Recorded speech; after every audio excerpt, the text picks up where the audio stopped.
Chapter 20 The Tang Priest Meets Trouble on the Yellow Wind Ridge. Pig wins mastery halfway up the mountain. The Dharma is born in the mind and in turn is destroyed by the mind. Who do life and death come from? Decide for yourself. If it is all from your own mind, why do you need others to tell you? All you need to do is work hard, squeezing blood out of iron. Thread a silken rope through your nose. And fasten yourself to emptiness. Tie it to the tree of non-action, to prevent it from collapsing. Don't acknowledge bandits as your sons, or you will forget the Dharma and the mind.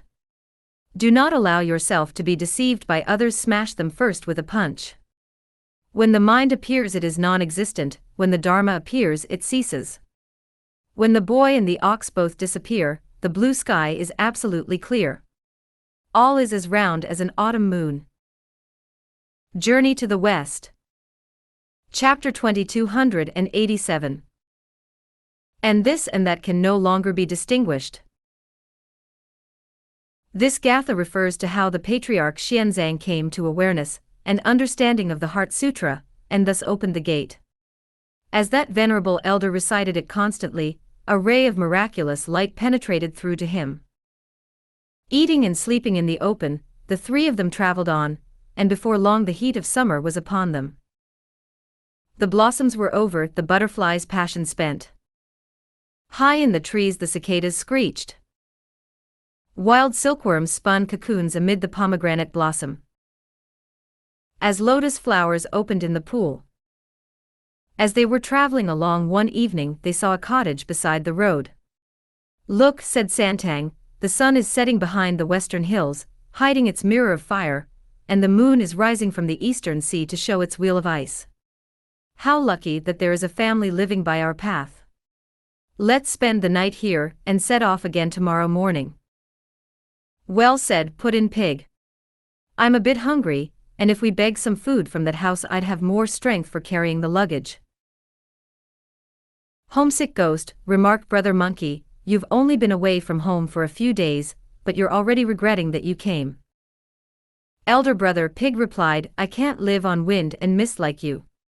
You couldn't realize how the hunger's been gnawing at my stomach all these days I've been following our master." "Pig," said Santang, "if your heart is still at home, you are not intended for a religious life, and you'd better go back." The oafish pig fell to his knees and pleaded, "Master, please don't pay any attention to what my elder brother says, it's an insult. He says I wish I hadn't come, but in fact I've had no regrets at all. I may be stupid, but I'm straight. I just said that I was hungry and want to beg for some food, and he starts calling me a homesick ghost. But the Bodhisattva told me about the prohibitions, and you have been so kind to me, so I really do want to serve you on your journey to the West. I'll never have any regrets, I swear I won't. This is what they call cultivating conduct the hard way. What right have you to say I shouldn't be a monk?" "Very well then," said Santang, "up you get."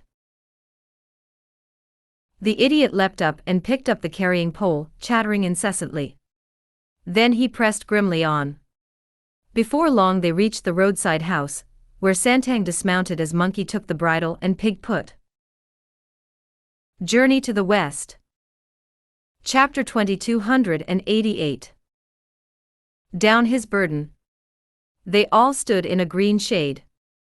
Santang took his 9-ringed monastic staff, straightened his rattan hat, and hurried to the gates, where he saw an old man lying back on a bamboo bed mumbling Buddhist scriptures to himself.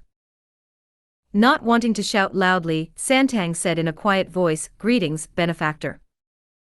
The old man sprang to his feet, straightened his clothes, and came out through the gate to return his greeting. "Excuse my discourtesy, venerable sir," he said, going on to ask, "Where are you from, and why have you come to my humble abode?" "I am a monk from the great Tang in the east," Santang replied, "and I bear an imperial command to worship the Buddha in the Thunder Monastery and ask for the scriptures. As we find ourselves in this district at nightfall, I would be enormously obliged if you could allow us to spend the night in your mansion." "You'll never get there," said the old man with a wave of his hand and a shake of his head. "It's impossible to get scriptures from the western heaven. If you want scriptures, you'd better go to the eastern heaven. Santang said nothing as he asked himself why the old man was telling them to go east when the Bodhisattva had instructed them to go west. How could the scriptures be obtained in the east, he asked himself. In his embarrassment he was at loss for words, so he made no reply. Monkey, who was rough by his very nature, could not stand for this, so he went up to the old man and shouted, "Old fellow, you may be very ancient but you're a complete fool. We holy men from far away come to ask for lodging, but all you can do is to try to put us off. If your house is too poky and there isn't room for us to sleep in it, we'll sit under the trees all night and won't trouble you any further." The old man grabbed hold of Santang and said, "Master, you didn't warn me that you had a disciple with such a twisted face, and no chin to speak of, looking like a thunder god with his red eyes. You shouldn't let a demon of sickness like him alarm and offend a person of my age." "You're completely lacking in judgment, old man," Monkey said with a laugh. "Those pretty boys may look good but as they say, they don't taste good. I may be little but I'm tough, and it's all muscle under my skin." "I suppose you must have some powers," the old man remarked. Without wishing to boast, Monkey replied, "I can get by." "Where is your home?" the old man asked, "and why did you shave your head and become a monk?" "My ancestral home is the water curtain cave on the mountain of flowers and fruit in the land of Aole, which lies across the sea to the east of the eastern continent of superior body. I learned how to be an evil monster from childhood, and my name was Wukong, or awakened to emptiness. I used my abilities to make myself the great sage equaling heaven, but as I declined heavenly office and raised a great rebellion against the heavenly palace, I brought a disaster down on my own head. My sufferings are now over. I've turned to the Buddhist faith, and am seeking a good reward for the future by escorting His Tang Excellency, my master, on his journey to the western heaven to visit the Buddha. I'm not afraid of high mountains with precipitous paths, or of broad rivers with huge waves. I can catch monsters and subdue demons, capture tigers or dragons, walk in the sky, or burrow into the earth. As long as your mansion has a few broken bricks and tiles, a singing pot and an open door, I'll be able to rest here contented." After hearing this speech, the old man said with a chuckle, "So you're a monk with the gift of the gab who suddenly switched destinies." Journey to the West. Chapter 2289. "You're the gabber, my child," retorted Monkey. "I'm too tired after the strain of the journey with my master to be able to talk." "It's as well you are," the old man replied, "or you'd be talking me to death. If you have all these powers you'll be able to reach the West. How many of you are there? Please come into my cottage for the night." "Thank you very much for not losing your temper with him," Santang said. "There are 3 of us." "Where is the third?" the old man asked. "Your eyes are very dim, old man," said Monkey, pointing as he continued, "can't you see him standing in the shade there?" When the old man, whose eyes were indeed dim, looked carefully and saw Pig's face, he was so terrified that he ran into the house shouting, shut the gates, there's a monster here." Monkey ran after him and grabbed him. "Don't be afraid, old fellow," he said, "he's not an evil monster, he's a fellow disciple of mine." "Very well then," replied the old man, who was trembling all over, "but what a hideous creature to be a monk." As the old man was talking to the 3 monks in front of the gates, 2 young men appeared at the southern end of the farm bringing an old woman and 3 or 4 children back from transplanting rice seedlings, for which reason their clothes were tucked up and their feet were bare. When they saw the white horse and the carrying pole with luggage and heard the shouting at the gates of their home, they did not know what was up, so they rushed forward and asked, "What are you doing?" Pig turned round, flapped his ears, and thrust his snout at them, at which they all collapsed in terror or fled. In the confusion Santang kept calling out, don't be afraid, we are good men, we are monks going to fetch the scriptures." The old man then came out again, and helped the old woman to her feet. "Up you get, wife," he said, "there's no call for panic. This holy father is from the Tang court, and although his disciples are a bit ugly, their hearts are in the right place. Please take the youngsters inside." The old woman clung to the old man while the two young men took the children inside. As he sat on a bamboo chair in the gatehouse, Santang said indignantly, "Disciples, the pair of you are ugly to look at, and your language is too coarse.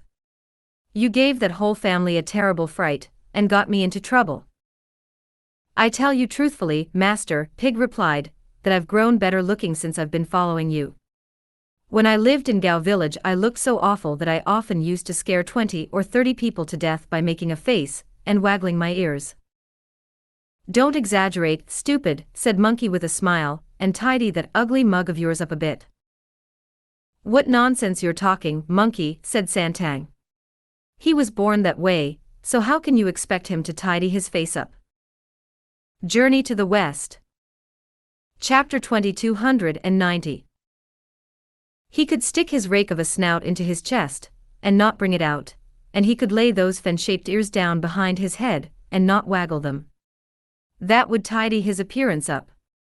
Pig then tucked his snout away, and laid his ears back, and stood beside Santang with his head bowed. Brother Monkey took the luggage inside and tethered the white horse to a post. The old man came out again with a young man who was carrying a tray with 3 cups of tea on it, and when it had been drunk he gave instructions for a vegetarian meal to be prepared. The young man then brought out an old, dented, and unlacquered table, as well as a pair of benches with chipped tops and broken legs, which he put in a cool spot before asking the 3 of them to sit down. Santang then asked the old man his surname, and was told, "Your humble servant's surname is Wang." "How many descendants have you?" "2 sons and 3 grandchildren." "Congratulations, congratulations," said Santang. Then he asked the old man how old he was. "I have lived in my stupidity to 61. "Splendid, splendid, you have begun a new cycle," said Santang. "Benefactor," he continued, "why did you say at first that it would be impossible to fetch the scriptures from the western heaven?" "There is no problem about actually getting the scriptures," the old man replied, "it's just that the journey will be very difficult. Only some 12 miles to the west of here is a mountain called the 300-mile Yellow Wind Ridge, and it's full of evil monsters. That's why I said it would be impossible to get the scriptures. But as this younger gentleman says he has so many magic powers, you will be able to get there." "Certainly, certainly," said Monkey. "With me, my master and my fellow disciple, no devils, however fierce, will dare to provoke us." As he spoke the youth came in with food, which he put on the table with the words, "Please eat." Santang put his hands together and started to recite the grace. By then Pig had already swallowed a bowlful, and the moron finished 3 more before the short prayer was over. "What a chaff guzzler," said Monkey. "We do seem to have run into a hungry ghost."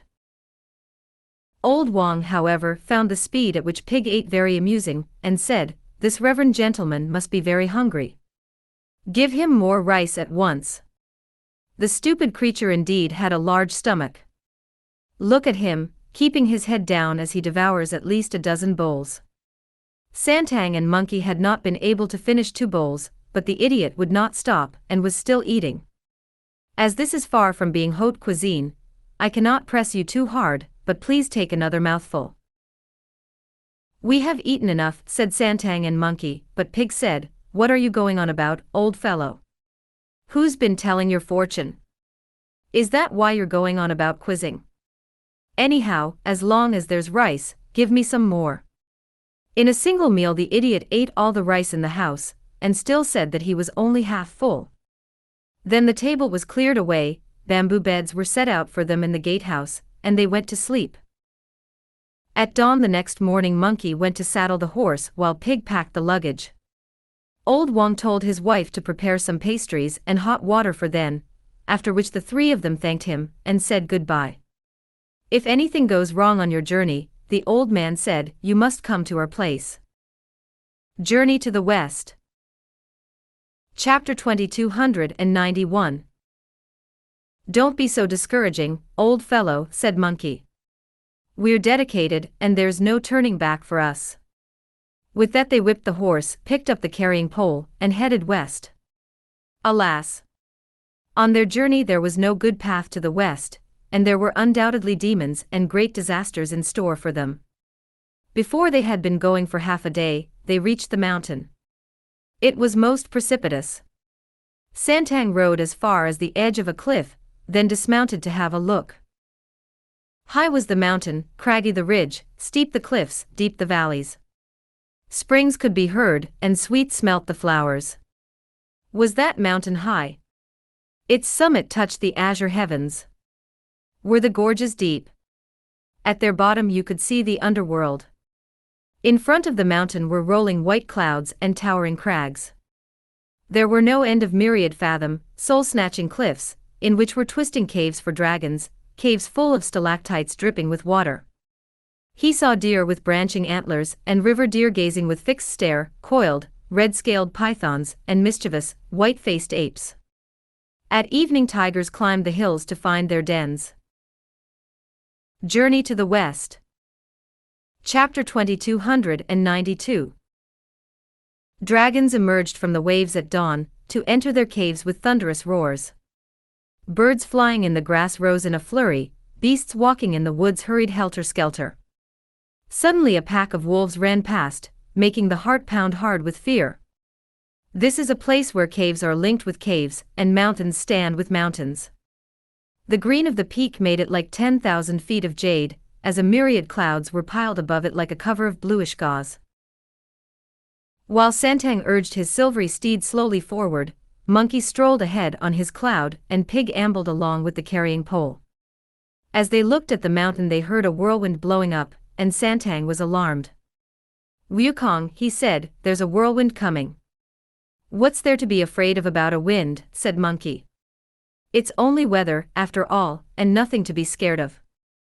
"But this is a very evil wind, not like a natural wind at all," Santang replied. "How can you tell?" Monkey asked. "Just look at it," said Santang. Mighty and majestic it howls and roars, coming out of the distant heavens.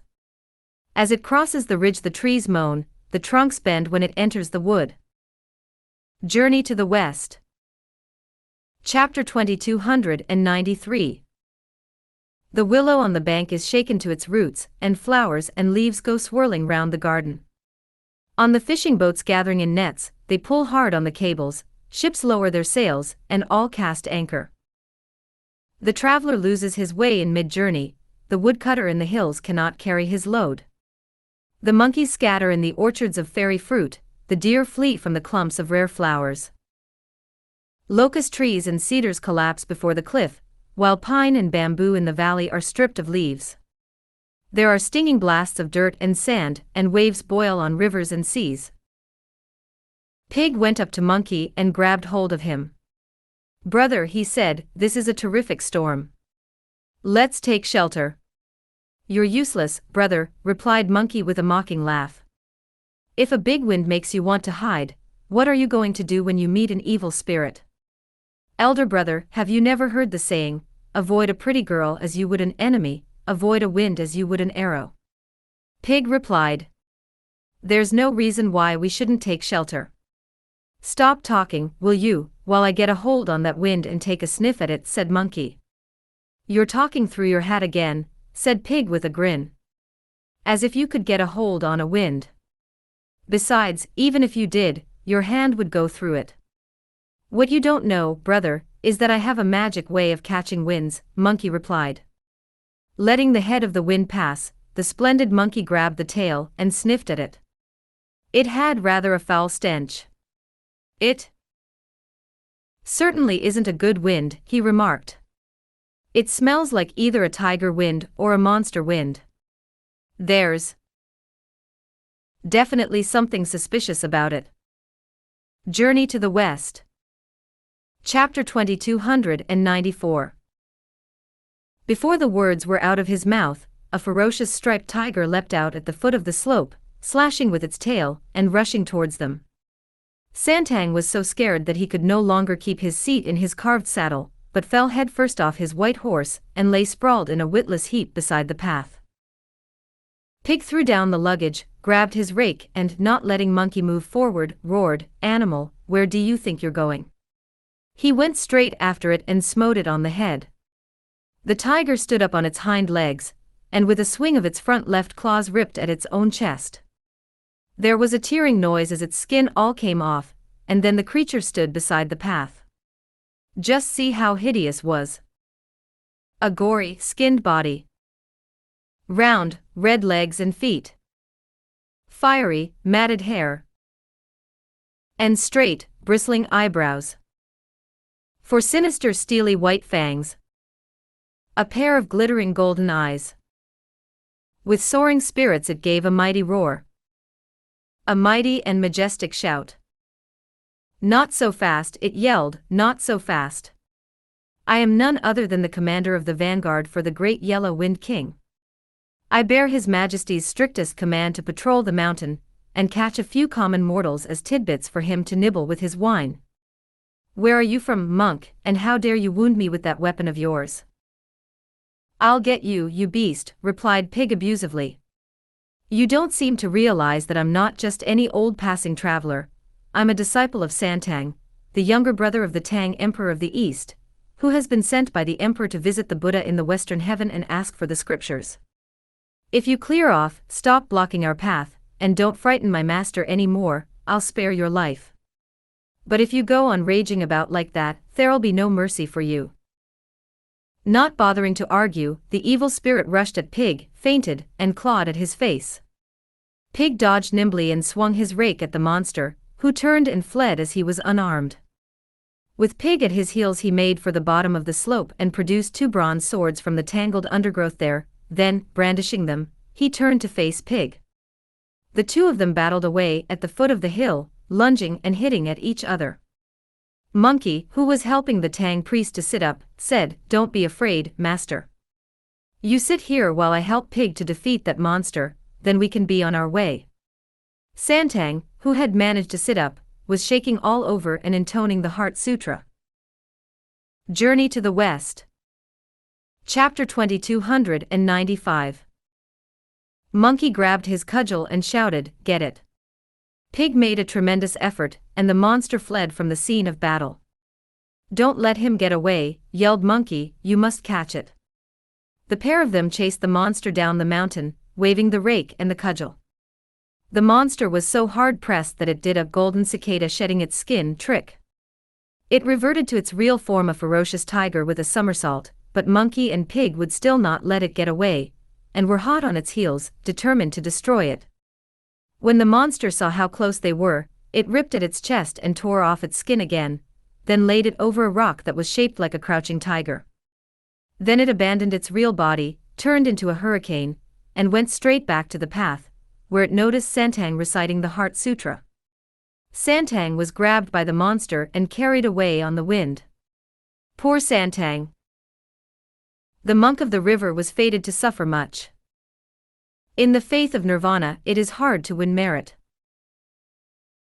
Carrying the Tang priest to the mouth of the cave, the monster stilled the hurricane, and said to the gatekeepers, "Report to His Majesty at once that the tiger of the vanguard has caught a monk and is awaiting further instructions outside the gates."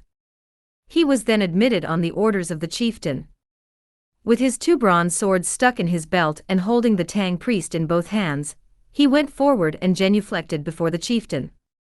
"Your Majesty," he said, "your humble underling was patrolling the mountain as ordered when suddenly I met a monk. He is the Patriarch Santang, the younger brother of His Majesty the Great Tang Emperor, and he was going to the west to visit the Buddha and ask for the scriptures. I have captured him, and now offer him as a dish for your table." The chieftain was astonished at the news. "I've heard tell of the Patriarch Santang, the holy priest sent by the Great Tang Emperor to fetch the scriptures. He has a disciple called Brother Monkey whose magical powers are tremendous, and whose cunning is considerable. However did you manage to catch him?" "He has 2 disciples. The first one to come at me was a fellow with a long nose and big ears who wields a 9-pronged rake, and the second one has a gold-banded iron cudgel and fiery eyes with golden pupils. When the pair of them were after me and about to attack, I used a golden cicada shedding its skin trick to make my getaway. Then I caught this monk to offer to your Majesty as a snack." "He's not to be eaten yet," the chieftain said. "You must be off your food, your Majesty. "If you won't eat what's put before you," said the tiger of the vanguard. "You don't get my point," the chieftain replied. "It's not eating him that worries me, but the thought that those 2 disciples of his may come here to make trouble, which would be dangerous. Tie him to the wind-settling stake in the garden at the back, and leave him there for a few days till we're sure his disciples won't be coming to make trouble for us. This way he'll be nice and clean, and we can do what we like with him without any arguments. Whether we have him boiled, steamed, fried or scrambled, we can eat him at our leisure." "Your Majesty's plans are most far-sighted, and you are quite right," said the tiger of the vanguard, who then ordered his underlings to take Santang away. Journey to the West. Chapter 2296. 7 or 8 of them crowded forward to tie up Santang and take him away. They were like hawks seizing bramblings as they bound him tightly. Then did the unfortunate monk of the river long for Brother Monkey. The holy priest in his troubles wished Pig would come. "Disciples," he called out, "I don't know on what mountain you are catching monsters, or where you're subduing evil spirits, but I've met with disaster and been captured by a demon. Alas, when will I ever see you again? If you come soon, you can save my life, but if you are too long about it I will be finished." His tears poured down like rain as he moaned and sighed. As Monkey and Pig chased the tiger down the mountainside, they saw that it had reached the bottom, and was crouching at the foot of the cliff. Monkey raised his cudgel and brought it down as hard as he could, thus hurting his own hands. Pig took another swipe at the beast with his rake, which made its prongs splay apart. The tiger turned out to be only a tiger skin spread over a rock shaped like crouching tiger. "This is terrible," said Monkey, "he's tricked us." "How?" Pig asked. "The trick is called the golden cicada shedding its skin. He put his tiger skin over this rock and got away. We'd better go back and see that our master comes to no harm." The 2 of them rushed back to find that Santang had disappeared. "Whatever shall we do?" cried Monkey in a voice as loud as thunder. "It's caught our master." Pig led the horse over and said through his tears, "Heaven help us. Wherever shall we look for him?" "Don't cry," said Monkey, raising his head, "don't cry. If you cry you'll dampen our spirits. I am convinced he must be somewhere on this mountain. We must start searching for him." The 2 of them hurried deep into the mountain, going through passes and crossing ridges, and after they had been going for a long time they saw a cave palace at the foot of a rock face. They stopped to gaze at it and saw an awe-inspiring sight. Screened by many a jagged peak, with ancient paths winding around, green pines merged with bluish bamboo, the softness of willows and wutong trees. Odd boulders stood in pairs before the cliff, while birds made couples hidden in the woods. The water in the gully splashed against the rock wall, as the spring waters trickled over the sandbank. Under the billowing clouds. Journey to the West. Chapter 2297. Rare herbs grew lush. Fox spirits and crafty hares darted around, horned deer and river deer fought for mastery. Ancient creepers hung across the rocks, and 1,000-year cypress was suspended in a chasm. In pinnacled majesty it vied with Mount Hua, the flowers and birdsong rivaled Tiantai Peak. "Worthy brother," said Monkey, "put our baggage in the wind-storing cave, let the horse out to pasture, and lie low while I go to the gates of that place and fight it out with them. I must catch that evil spirit before I can rescue our master." "There's no need to give me instructions," Pig replied. "Go at once." Monkey straightened his tunic, tightened his tiger skin kilt, and went straight to the gate with his cudgel in his hands. Above the gate he saw Yellow Wind Cave of the Yellow Wind Ridge written in large letters. Taking a firm stance and brandishing the club he shouted, "Evil monsters, send my master out if you don't want this den of yours turned upside down and your home trampled flat." When the junior fiends heard this they were terrified, and they ran trembling inside to announce, "Your Majesty, a disaster." "What is it?" asked the yellow wind monster who was sitting inside. "There's a thunder-voiced, hairy-faced monk outside with a great thick iron cudgel in his hands, and he wants his master back," they said. The alarmed chieftain sent for the tiger of the vanguard and said to him, when I sent you to patrol the mountain you were only supposed to catch mountain oxen, wild boar, deer, and goats. Why on earth did you bring that Tang priest here? It's provoked his disciple into coming to make trouble. What are we to do?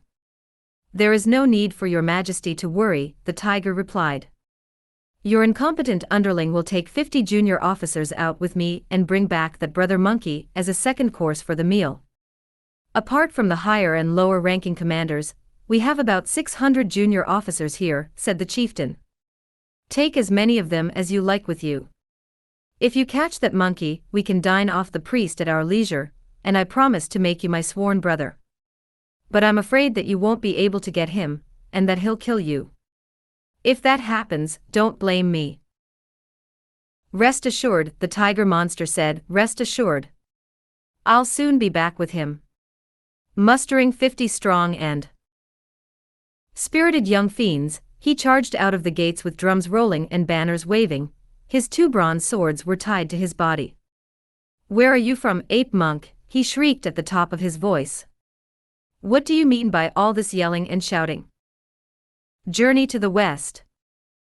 Chapter 2298. You skinned beast, Monkey retorted, you played that trick of skinning yourself to capture my master, and you have the nerve to ask me what I'm doing. Bring my master out at once and I'll spare your life. Yes, I captured your master, the monster replied, and he's going to be served up at His Majesty's dinner table. If you have any sense, go away. Otherwise I'll catch you too, and you'll be served up with him. As I've got one of you, I'll let the other off. Monkey was now furious, and he gnashed his steely teeth, as his fiery eyes opened wide in a terrible glare. What powers have you, he roared, brandishing his iron cudgel, to give you the nerve to talk so big? Hold it a moment and take this. The tiger put his hands on his swords, and a terrible fight ensued as each of them showed off his powers.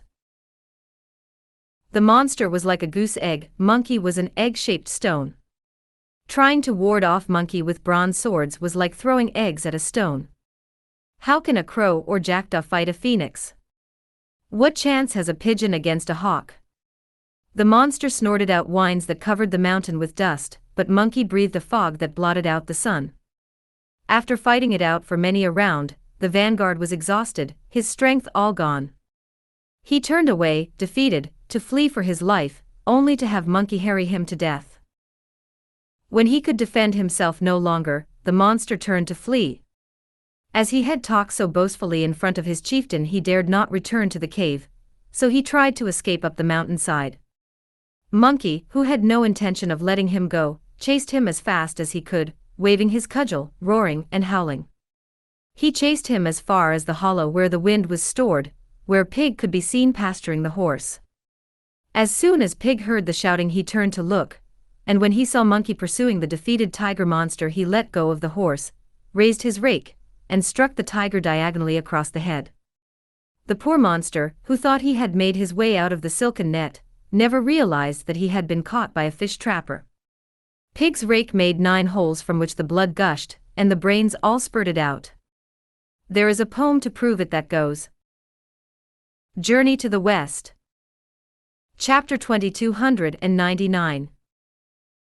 Converted to the true faith several years before, he avoided meat, and was awakened to emptiness. Determined with all his heart to defend Santang, he won this merit early in his religious life. Planting his foot in the middle of the monster's back, Pig swung the rake with both hands and smote him again. When Monkey saw this he was delighted, and he said, "That's the way, brother." He led a few dozen petty fiends out to do battle with me, but I beat him. Instead of running back to the cave he came this way, as if he wanted to die. If you hadn't been here to meet him, he'd have got away again. Was he the one who made a gale and carried off our master? Pig asked. The very one, Monkey replied. Did you ask him where our master is? Pig asked. He took our master into the cave, and wanted to give him to his chieftain to eat with his rice.